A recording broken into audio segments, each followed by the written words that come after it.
رسول اللہ صلی اللہ علیہ وسلم نے ارشاد فرمایا، 3 قسم کے لوگ اللہ تعالیٰ کی حفاظت اور ضمانت میں ہوتے ہیں۔ نمبر 1، جو شخص اللہ کی مسجد میں سے کسی مسجد کی طرف جائے۔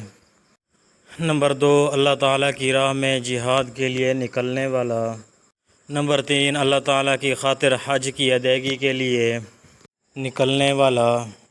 فرمایا یہ تینوں لوگ اللہ تعالیٰ کی حفاظت اور ضمانت میں ہوتے ہیں۔ السلسلہ حدیث نمبر 500۔